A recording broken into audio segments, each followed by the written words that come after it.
दोस्तों अफ्रीकी मुल्क का एक लड़का होता है और दोस्तों ये मुंबई की एक बड़ी कंपनी में जॉब किया करता था और काफ़ी अच्छी खासी इसकी सैलरी भी होती है। दोस्तों मुंबई में ही दोस्तों इसने एक फ्लैट ले रखा था और उसी फ्लैट में दोस्तों ये रहा करता था और उसी फ्लैट में दोस्तों एक हिंदुस्तानी 23 साल की लड़की काम करने के लिए आया करती थी दोस्तों, जिसका नाम नीलम होता है। नीलम दोस्तों देखने सुनने में बहुत ही खूबसूरत होती है, लेकिन दोस्तों ये गरीब काफ़ी ज़्यादा होती है और इस अफ्रीकन लड़के के घर का सारा काम किया करती थी।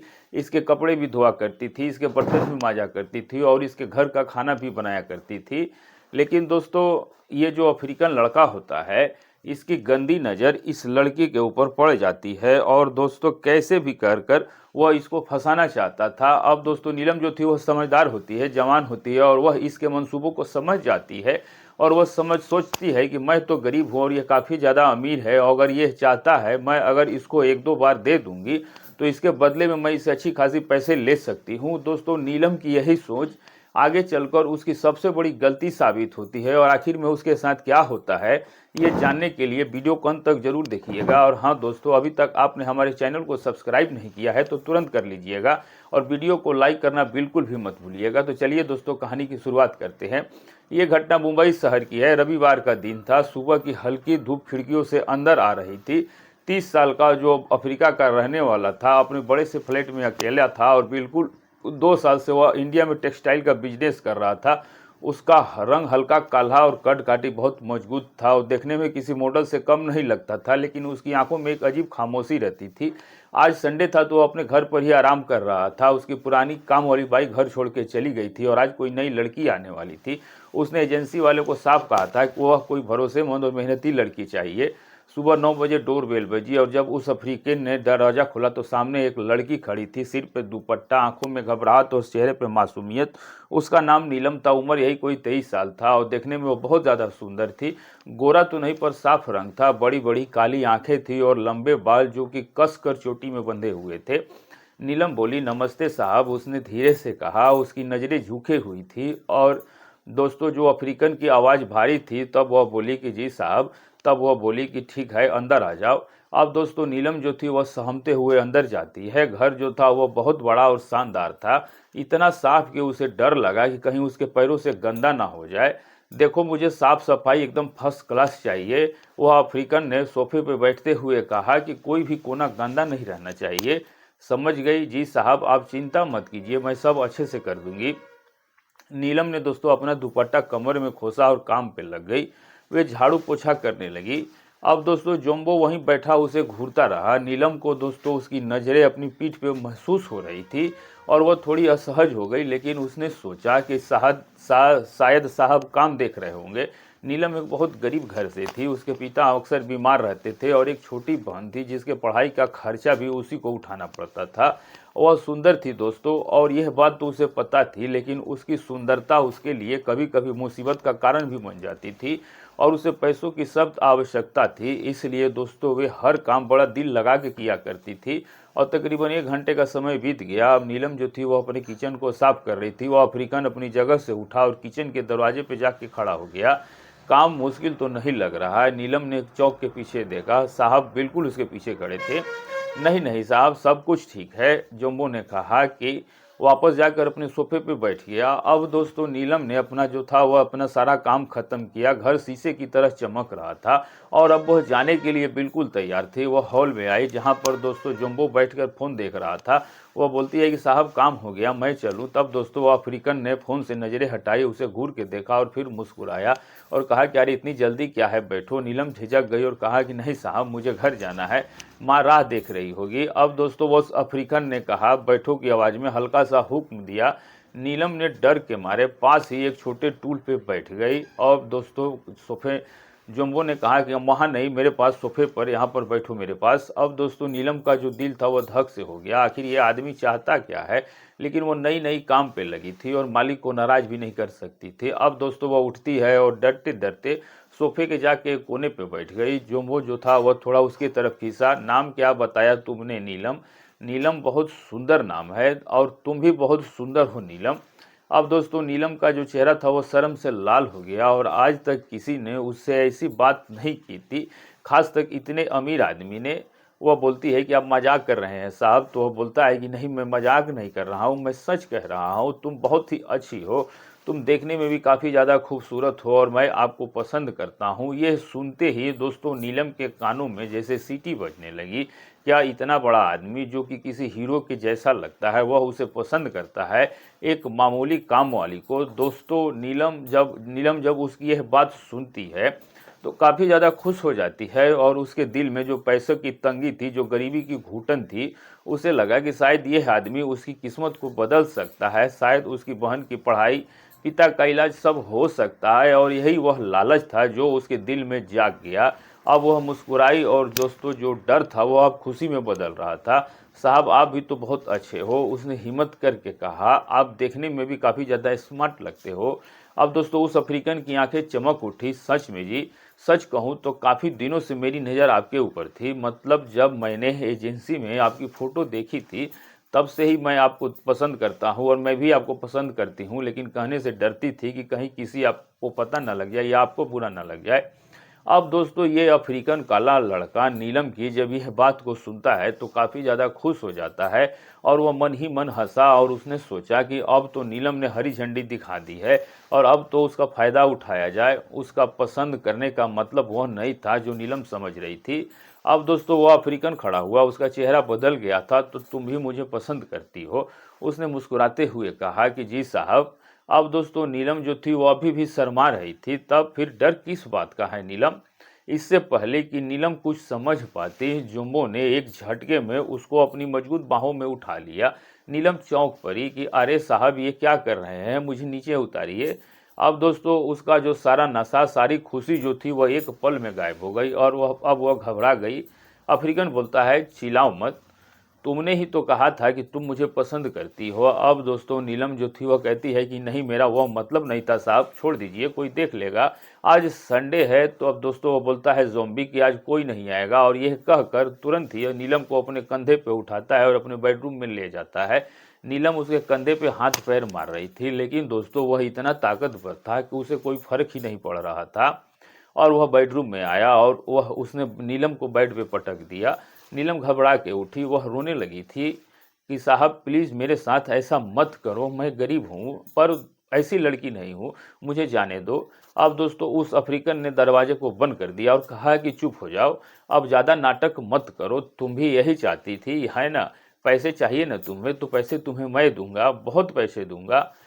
अब दोस्तों नीलम कहती है कि नहीं, मुझे पैसे नहीं चाहिए, मुझे घर जाना है। अब दोस्तों वह बेड की दूसरी तरफ भागी, लेकिन अफ्रीकन ने उसे पकड़ लिया और उसके बाद दोनों एक दूसरे के साथ छेड़छाड़ करना शुरू कर देते हैं। लेकिन दोस्तों ये छेड़छाड़ नहीं थी, यह जबरदस्ती थी। नीलम दोस्तों गिड़गिड़ा रही थी, माफ़ी मांग रही थी, लेकिन दोस्तों उस अफ्रीकन के ऊपर जैसे कोई शैतान सवार था और वह नीलम की एक भी नहीं सुन रहा था। और होता अब यह है दोस्तों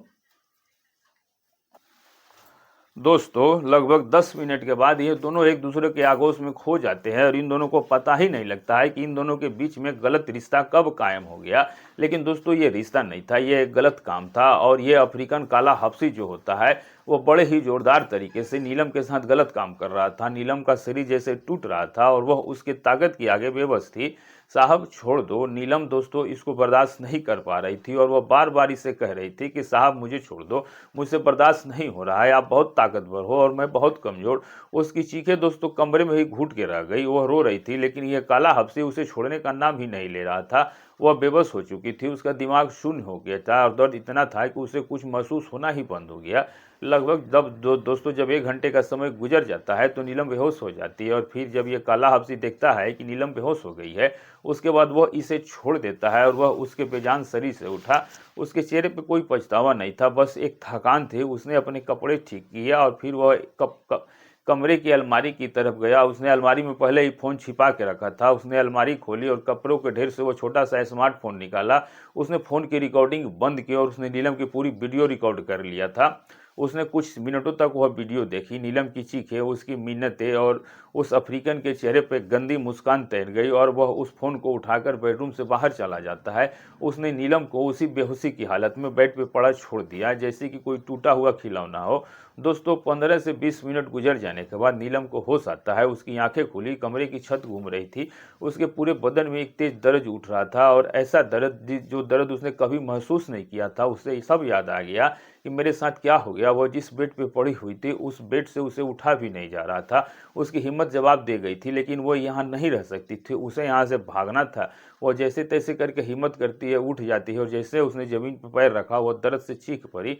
फिर वो अच्छे से चल भी नहीं पा रही थी, वह लंगड़ा लंगड़ा के चल रही थी। अब वह दीवार का सहारा लेते हुए कमरे से बाहर निकली। अफ्रीकन दोस्तों सोफे पे बैठ के जूस पी रहा था, जैसे कि कुछ हुआ ही ना हो। नीलम लंगड़ाती हुई इस हाफसी के पास आती है और इसके सामने हाथ जोड़ के खड़ी हो जाती है कि साहब मुझे माफ़ कर दो। उसने रोते हुए कहा तो जोम्बो ने कहा कि माफ़ किस लिए? तो वो कहती है मुझसे गलती हो गई, मैं लालच में आ गई और मैंने सोचा कि मैं जो गलती की है आज के बाद वो गलती कभी नहीं करूँगी। अब मैं अपने घर पे जा रही हूँ और इस तरह का काम मैं आपके साथ बिल्कुल नहीं कर सकती।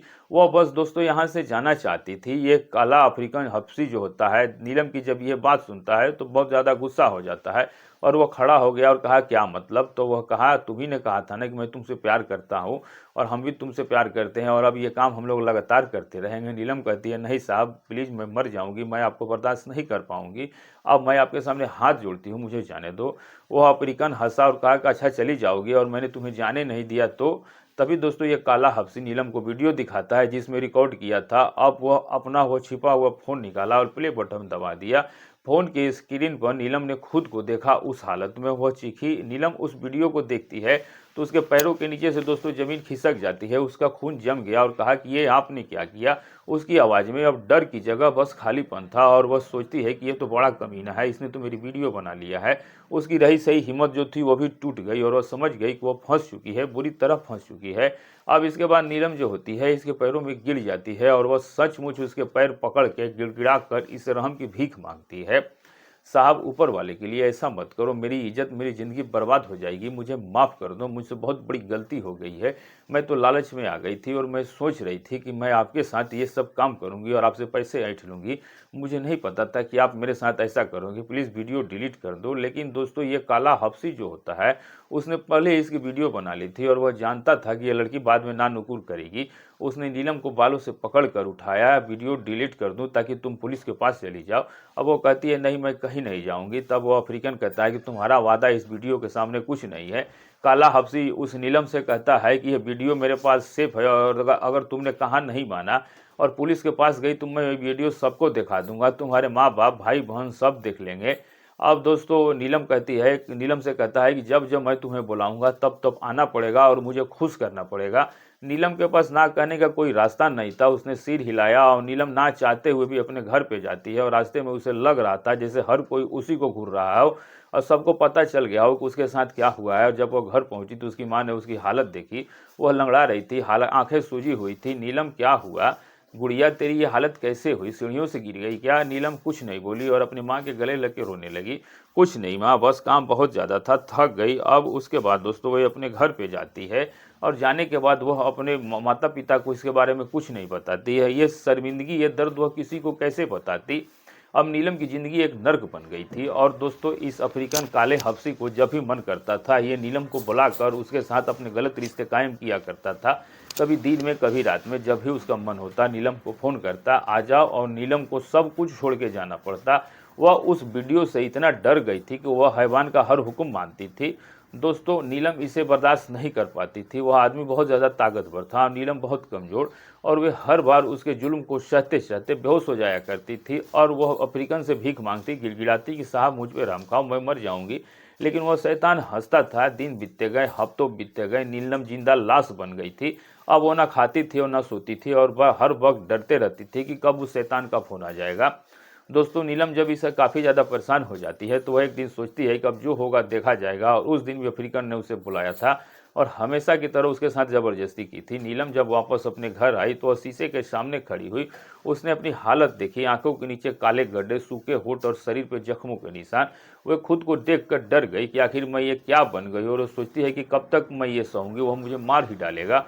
रोज रोज इस तरह मरने से अच्छा है एक ही बार मर जाओ। क्या करेगा, वो वीडियो डाल देगा, इंटरनेट पे डाल दे, बदनाम हो जाओ, मेरे माँ बाप को पता चल जाए, लेकिन मैं उस कमीने को सजा दिलवा के रहूंगी। अब नीलम के अंदर दोस्तों जो डर था वो गुस्से में बदल गया और उसने फैसला कर लिया था कि अब वो कैसे भी करके पुलिस के पास जाएगी और इस आदमी के खिलाफ रिपोर्ट करेगी। अब दोस्तों नीलम इसके घर से नहीं बल्कि अपने घर से निकलती है और डायरेक्ट थाने पहुंच जाती है। थाने में एक हवलदार बैठा था, वह बोला कि नीलम जी बताइए क्या काम है। तब वह बोली कि मुझे रिपोर्ट लिखानी है। नीलम की आवाज़ कांप रही थी। हवलदार ने उसे ऊपर से नीचे तक देखा और बोला कि इसके खिलाफ क्या हुआ। तब नीलम फूट फूट के रो पड़ी। तभी अंदर से दरोगा साहब की आवाज़ आई कि कौन है, क्या हुआ। हवलदार नीलम को अंदर ले गया। दोस्तों दरोगा साहब एक समझदार और नेक इंसान थे। उन्होंने नीलम की हालत देखी, बोला बैठो बेटा, पानी पियो, बताओ क्या बात है। तब नीलम ने हिम्मत की और अपने ऊपर हुई आप बीती पुलिस के सामने रख दी। उसने सब बताया कि पहले दिन से लेकर उसकी लालच में आने के बाद जबरदस्ती वीडियो और महीनों तक चले ब्लैकमेलिंग और शोषण की पूरी कहानी बता दी। दोस्तों दरोगा साहब जो होते हैं वो इसकी पूरी कहानी सुनते हैं और सुनते सुनते वो गुस्से से लाल हो गए कि आखिर इतनी हिम्मत कि एक विदेशी हमारे देश की बेटी के साथ ये सब करे। वो अपनी कुर्सी से उठे और कहा कि घबराओ नहीं बेटा, आज हम उस हफ्ती को ऐसा सबक सिखाएंगे कि वो जिंदगी भर याद रखेगा। दरोगा साहब ने फौरन एक्शन लिया और उसके बाद 5 कांस्टेबलों को साथ में लिया और उसने नीलम को जीप में बैठाया और कहा कि तुम बस उसका घर दिखा दो। पुलिस की जीप सायरन बजाते हुए जोमो अपार्टमेंट के नीचे रुकी। दरोगा साहब कांस्टेबल ऊपर भागे और दरवाजा पीटने लगे। पुलिस दरवाजा खोलो, अंदर अफ्रीकन घबरा गया। उसने अपना दरवाजा खोला, सामने पुलिस को और उनके पीछे नीलम को खड़ा देखकर उसका चेहरा पीला पड़ गया। आखिर ये क्या हो रहा है। दरोगा साहब ने एक जोरदार थप्पड़ उसके मुंह पे मारा और कहा कि बहुत गर्मी है ना, तुझ में चल। दोस्तों मैंने कुछ नहीं किया, तुम मुझे हाथ नहीं लगा सकते, मैं एम्बेसी में फ़ोन करूंगा। दरोगा ने डांटा। गिरफ्तार करने के बाद इसका जो फ़ोन होता है पहले छीना जाता है। दरोगा ने घर की तलाशी ली और वो अलमारी में छिपा हुआ फ़ोन भी ढूंढ निकाला। उनने फ़ोन खोला और उस फ़ोन में जो वीडियो थी दरोगा साहब ने वह देखी। उनका खून खौल उठा और उसके बाद उन्होंने नीलम को बुलाया और कहा कि बेटा ये देखो, और नीलम के सामने ही वो वीडियो डिलीट कर दी और कहा कि डरने की कोई बात नहीं है। दरोगा ने कहा कि सारा सबूत मिट गया है। नीलम को लगा कि जैसे उसके सीने से हजारों किलो का बोझ हट गया हो। वो वहीं जमीन पर बैठ के रोने लगी, लेकिन ये खुशी के आंसू थे। पुलिस उस अफ्रीकन को घसीटते हुए थाने लाई और इसके बाद इसके ऊपर एक बड़ियार चार्जशीट बनाई जाती है। रेप, ब्लैकमेलिंग, जान से मारने की धमकी, कई धाराएं लगाई जाती हैं और इसे जेल भेज दिया जाता है। आज के समय में यह काला हब्सी जेल में अपने गुनाहों की सजा काट रहा है, लेकिन भविष्य में इसे क्या सजा होने वाली है इसके बारे में तो मैं नहीं कह सकता हूं। तो दोस्तों वीडियो अच्छी लगी हो तो चैनल को सब्सक्राइब और वीडियो को लाइक जरूर कर दीजिएगा। और आप ये वीडियो जहां से भी देख रहे हैं अपना और अपनी सिटी का नाम जरूर लिखिए होगा। वीडियो बनाने का हमारा मकसद किसी का दिल दुखाना या परेशान करना नहीं, सिर्फ आपको जागरूक और सचेत करना है। तो दोस्तों मिलेंगे ऐसे ही किसी सच्ची घटना के साथ, तब तक के लिए नमस्कार।